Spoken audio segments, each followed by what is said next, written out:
Vaping is a serious epidemic that is plaguing middle and high schools across the country. Vaping has emerged throughout schools in Round Rock ISD, and students have fallen prey to vaping.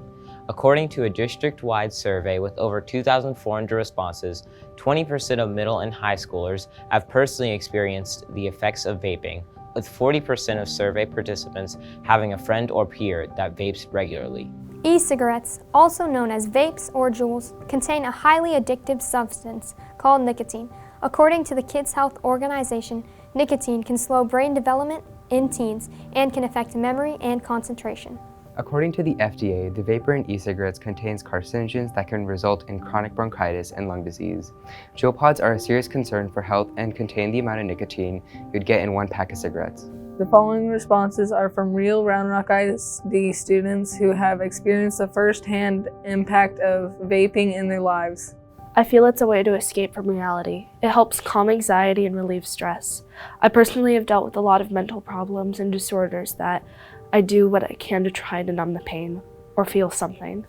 I can understand wanting to get rid of pain, but using these things that can end up hurting you in some way, shape, or form can hurt you even more, and then you'll find different reasons to hurt yourself.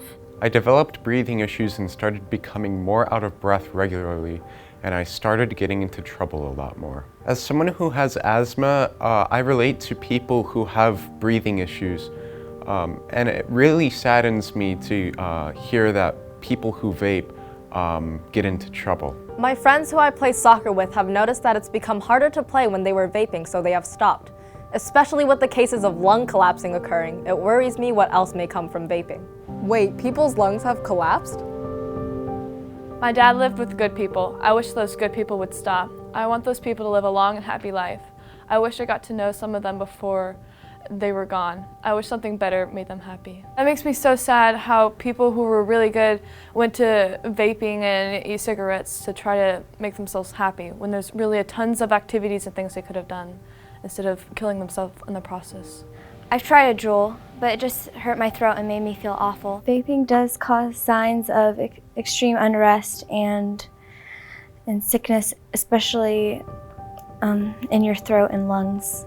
When I first started, I thought I would be able to stop at any time, but as time went by, I realized that I couldn't and that I became addicted.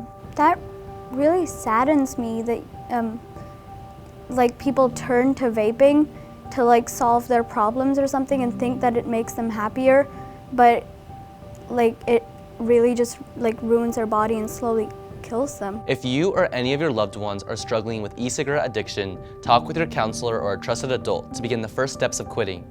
Give yourself a date to quit that is generous in time but is not too far away. Recognize the scenarios, places, and feelings that trigger cravings and remove yourself from these situations. Surround yourself with friends and family who support you and help you along your journey. Spend some time away from relationships that pressure you to engage in unsafe behaviors. Invest in positive relationships that build you up. Picture the future version of yourself. Focus on living the best and most healthy life you can. You are not alone in this fight. Text DITCH JUUL to 88709. Help yourself and quit now.